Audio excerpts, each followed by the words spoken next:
Hey everyone, and welcome. I am absolutely thrilled you're here today because in this explainer, we're diving into something that is literally going to change how you see yourself. We're decoding the strange, totally baffling, and sometimes just flat-out contradictory things our own minds do. You know that feeling like you're constantly at war with yourself? Well, stick with me, because by the end of our time together, we're going to flip the script and look at our own thoughts in a completely new way. It's going to be a wild ride. So let's start with the big one. Why do you sabotage yourself? I mean, it is basically the most relatable, frustrating paradox of the entire human experience, right? You deeply, desperately want to nail a goal. Maybe it's a huge career milestone, a health target, or trying to fix a relationship. But then, for some baffling reason, you actively do things to wreck it. It feels like you're flooring the gas pedal and slamming on the brakes at the exact same time. Just think about this ultimate tension for a second. On one hand, you've got this intense drive screaming at you to work 80 hours a week, pushing yourself to absolute exhaustion. But then, on the completely opposite side, there's this overwhelming, heavy urge to just stay in bed and scroll social media all day long. Total checkout. Logically, it makes zero sense. But this crazy tension between hyperproductivity and total checkout is the exact central conflict we're going to solve today. Okay, let's dive right into this by reviewing today's meeting agenda for the corporation of you. We're covering 1. Meet your inner boardroom. 2. The CEO, the self. 3. 3 types of employees. 4. When employees fight. And 5. The unblending process. Let's get to it. Starting off with Section 1, Meet your inner boardroom. Because, guess what? You are not a single mind. To really wrap our heads around this, we need to look at a brilliant framework called Internal Family Systems, or IFS. It's a remarkably powerful therapeutic model that views the mind as a complex system of parts, each with its own perspective and role.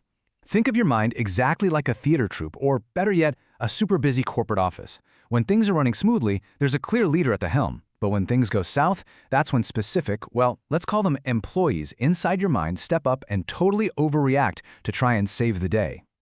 Which brings us to Section 2, the CEO, the self.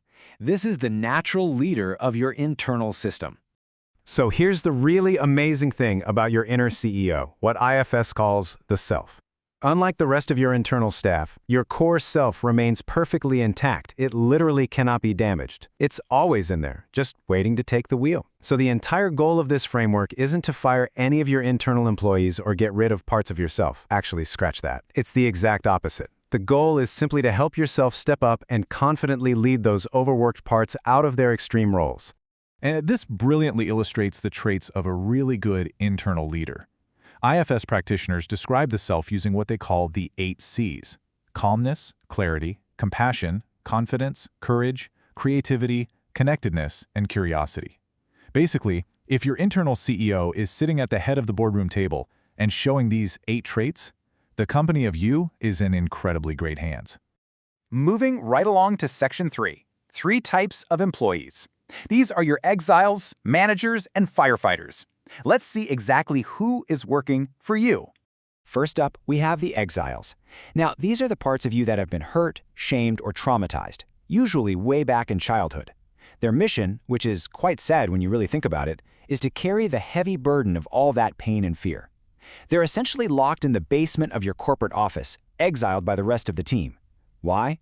Because the rest of the company is desperately trying to prevent you from ever having to feel that overwhelming hurt or shame again. Next, we meet your proactive middle management, the managers. Think of these guys as your inner critics or obsessive planners. Their core mission is to keep those exiles securely suppressed so you never have to feel their pain. And how do they pull this off? Through things like extreme perfectionism, chronic people-pleasing, hypervigilance, and some really harsh self-criticism. Your managers are using these utterly exhausting tactics just to keep the company functional, presentable, and somewhat safe out in the real world. But what happens when an exile's pain manages to leak out and bypass middle management? Boom, the crisis PR team steps in. Meet the firefighters. These are your highly reactive protectors, and their mission is simple: distraction at any cost. They forcefully kick open the boardroom doors to douse the emotional flames immediately. We're talking binge eating, substance use, impulsive spending, sudden rage, or totally dissociating. They honestly couldn't care less about the long-term consequences for the company. They just want the pain to stop right this second. Which leads us directly into Section 4, when employees fight. This is when the boardroom erupts into utter chaos. Now, what's really interesting about this concept is how perfectly it names that feeling of internal paralysis we talked about earlier. In IFS, this is called polarization. It happens when two totally different parts fundamentally disagree on how to run the company and handle a specific situation. So let's jump back to that paradox from our hook. When you feel completely stuck, you're actually experiencing a literal tug of war between employees. You've got a manager part loudly demanding that you work 80 hours a week just to feel worthy and secure. But then you've got a firefighter part who looks at all that insane stress and screams that you need to stay in bed to escape it. They fight it out, and you, the CEO, are left sitting there completely paralyzed in the crossfire. Okay, so how do we fix this corporate crisis? Section 5, the unblending process. Let's get the CEO back in charge. A lot of times, when we're polarized or just overwhelmed, we incorrectly feel like we are our anxiety or we are our anger. It consumes us. Unblending is the totally game-changing process of realizing that you are the self and that anxiety is just a part of you.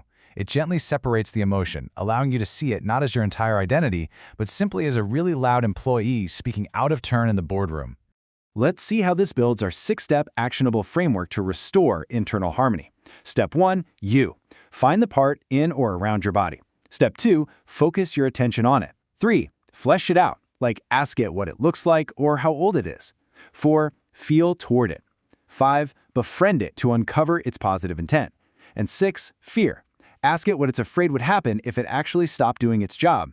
I really want to hone in on the crucial 4th step, feel. As you evaluate how you feel toward this loud part of yourself, check your emotions against those 8 C's we talked about earlier. Are you feeling calmness, curiosity, compassion? If you feel anything else, say you're super annoyed or angry at this part of yourself, you are likely blended with yet another part. It is the absolute ultimate test to figure out if the CEO is actually the one running the meeting. So the crucial point here is this magnificent takeaway: there are no bad parts. Really, let that sink in for a second. In the IFS world, even your absolute most destructive habits are simply tired, overworked protectors. They're just stuck in an old role they took on years ago, desperately trying to keep the company functioning.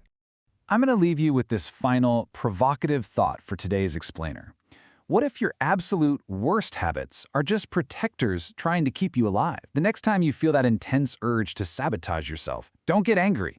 Imagine that inner boardroom. Take a deep breath, channel your inner CEO's curiosity, and just ask that exhausted employee what they are trying to protect you from. Thank you so much for joining me to explore the fascinating mechanics of the mind. I really hope this helps you lead your internal company with a whole lot more compassion. Catch you next time.